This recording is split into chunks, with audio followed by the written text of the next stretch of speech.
Hi. So here we are for the first episode of this video series that I've decided to create. Um, I'm calling it Music for the Master, and I guess I need to tell you a little bit about what's going on in my world right now and why I came up with this idea, and let's just see what happens. Um, so it's April 24th today of 2020. So the U.S. and much of the world is dealing with the COVID-19 crisis. And many of us have stay-at-home orders, and we're working from home. This is not home for me. My job allows me still to come in and work in my office with this beautiful instrument here to teach lessons. But I've also found myself with a lot of time at home and a lot of time to watch videos on YouTube. And so I found that there seems to be a group of videos for everyone, for any interest. There's movie spoilers, and there's how-to videos for cooking and for do-it-yourself projects around the house. Um, I even found a series of videos called FlossTube, and so they're individual updates about how people are doing on their stitching projects. It's kind of neat, actually, the things that people can do with their hands.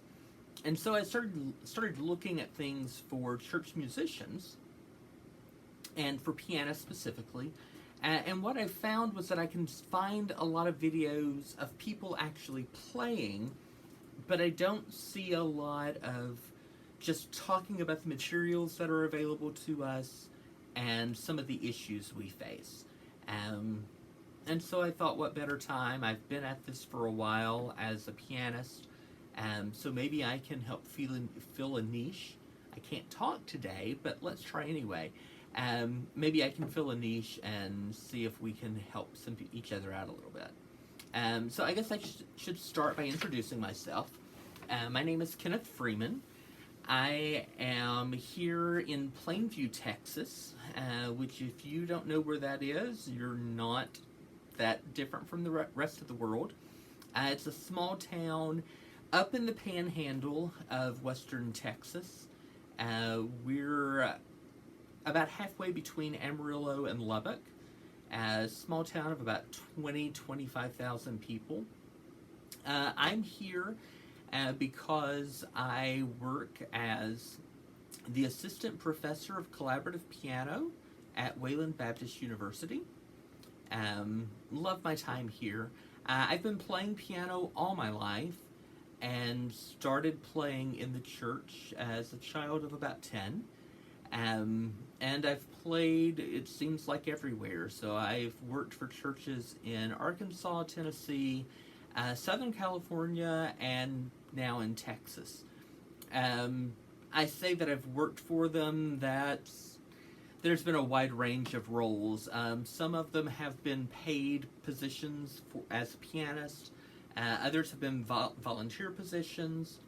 And in Tennessee for a while, I was even the director of music ministries. So I come with about 30 years of experience in worship ministries. And just thought, hey, one of the things that struck me that takes the most time for the pianist is finding wonderful solos.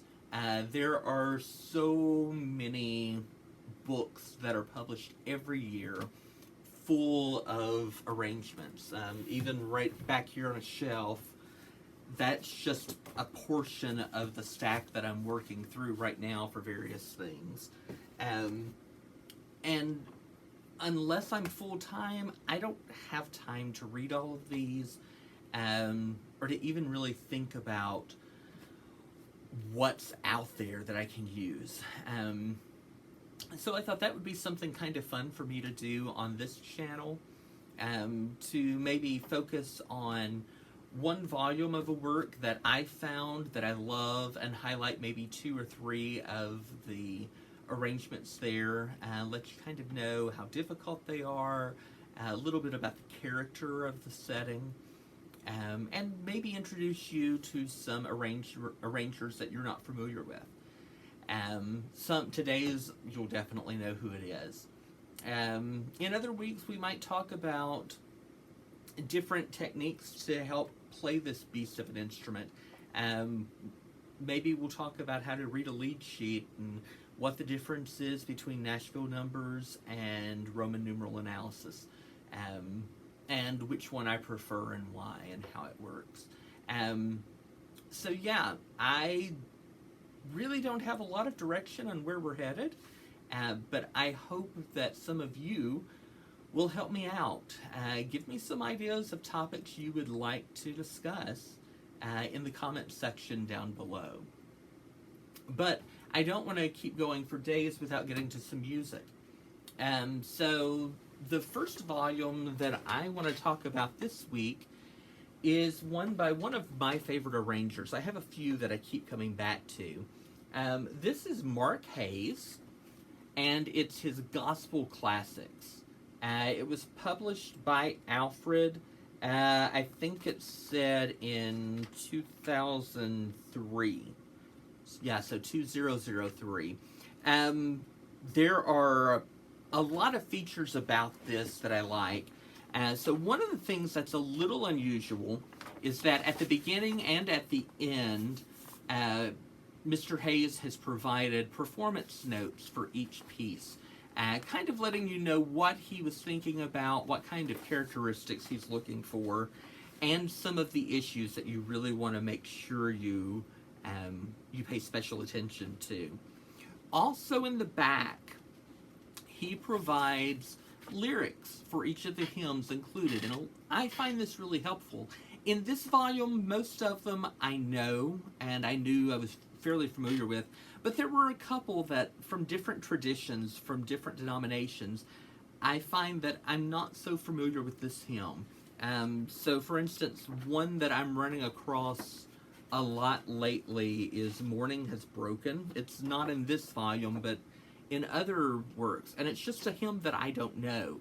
And so just having that information and those lyrics there at the front would be very helpful. As you can tell, this is a favored book. It's all falling apart. There are 12 arrangements in this volume. And just so you know, I'm just going to list them. He hideth my soul, heavenly sunlight, how great thou art. I will arise and go to Jesus. I'll fly away, in the garden. The old rugged cross, on Jordan's stormy banks. Sweet by and by, there's a balm in Gilead. When I can read my title clear, and when the roll is called up yonder. Several of these I have recorded on my personal YouTube channel. I'll provide a link down below in the description, and also provide some links to some of the videos of hymns or of arrangements from this book. But three of them that I want to focus on. The first one is Sweet By and By, and I think this arrangement especially captures what Hayes is doing in this volume. He uses a lot of jazz harmonies that give really lush, fulfilling chords without as much technical demand being placed on the pianist. So there are a few passages that you might have to look at in advance, but overall this is a really nice middle to upper intermediate level hymn arrangement. So what I personally like about this is Hayes, that's his name, gives us a really nice setting of the opening verse. But then in his program notes, he mentions that there's this idea of a dance occurring, and how heaven can mean something different for each individual. And I think he does a really nice job of making those transitions. So, for instance, this passage ends the first verse, and then we move into more of a dance-like quality in the second verse.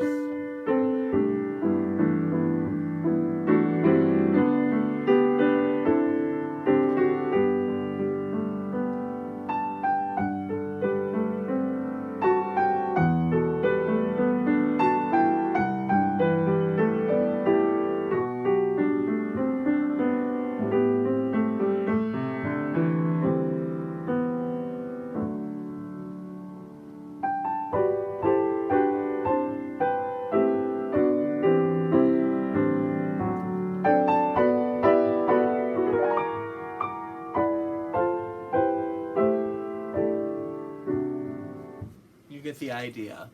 And my wrong notes, all in all. They're there. So this is very typical of what I find in this volume. Now, if you're looking for something a little more lively for your solo for the week, there are two in this volume that are really, really nice. When the Roll is Called Up Yonder is another of the typical country Southern Baptist type, here we go to church kind of meeting. That one I'm still working on. I'm actually working on this one too. I'll Fly Away is the arrangement. So Hayes presents it first in a very lush, beautiful harmonies.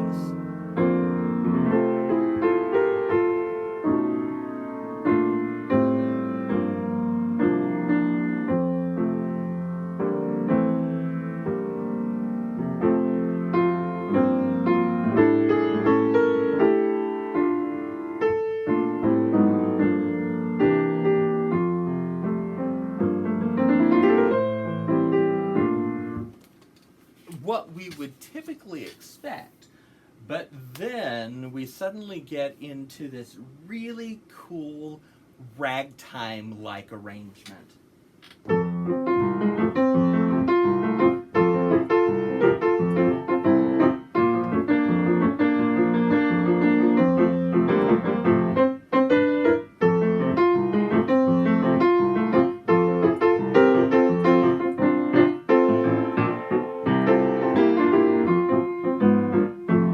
And I had to fudge some of the actual notes there. On the page, this doesn't look like it's going to be as challenging as it is, but between the left hand in this almost stride bass-like figure and the syncopation that's going throughout, this is one of the more challenging arrangements in this volume, but one that I think is very, very worth the investment. The last arrangement is one of my personal favorites right now.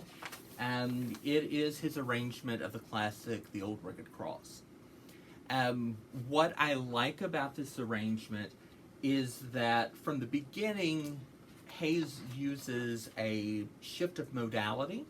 And so rather than presenting the verse from the beginning in the major mode that we're used to, he sets it in a very dark key of B-flat minor.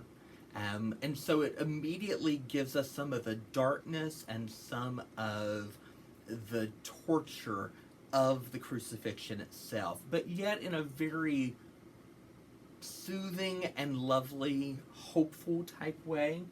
And this continues through much of the piece. And so when he does finally make the shift from B-flat minor up to C major, the simplicity that occurs and just that change of mode is absolutely spellbinding. There are some moments that have some really large reaches. When we get into the major section, there are some large ninth chords in the left hand that need to be spelled out and fulfilled. What I'm finding as a solution there is to take the upper note and grab it with the thumb of the right hand. And that still allows me the fullness without having to break up the chord. This hymn could be dastardly as far as difficulty goes. In this arrangement, it's really the first 5 or 6 bars that you're really going to need to spend some time with. But if your scales are in good shape, they're not bad. So what I want to do is give you a little taste of this intro and the opening, and move to a little bit of the second verse where he still continues in minor, and then let you hear that transition from the minor mode to the major mode. So, The Old Rugged Cross.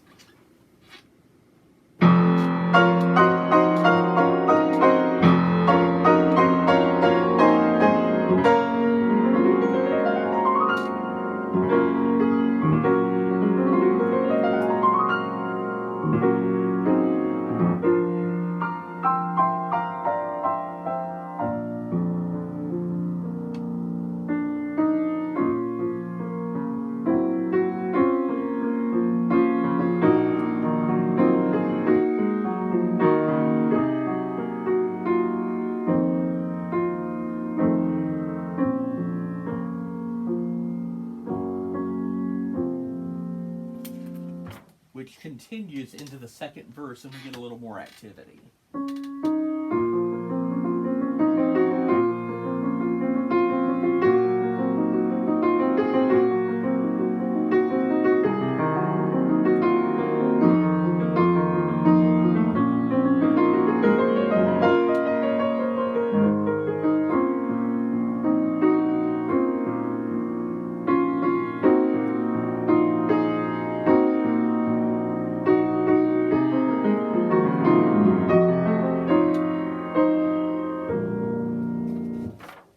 And then that shift from minor to major that I mentioned. And so we've concluded the chorus.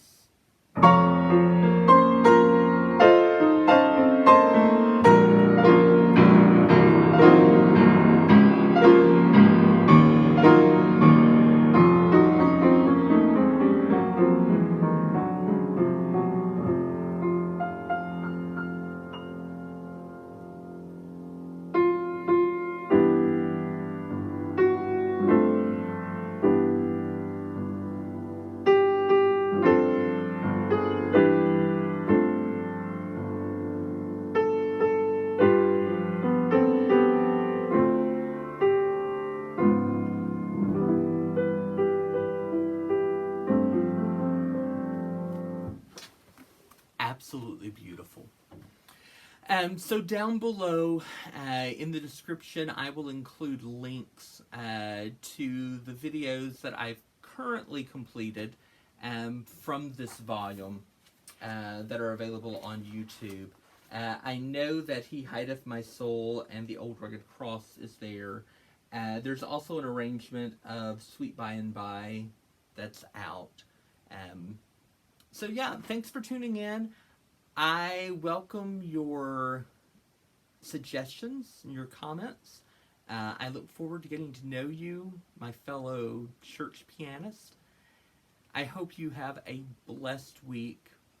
Stay healthy, stay safe with your families, and let's look forward until the time that we get to serve our congregations again in person.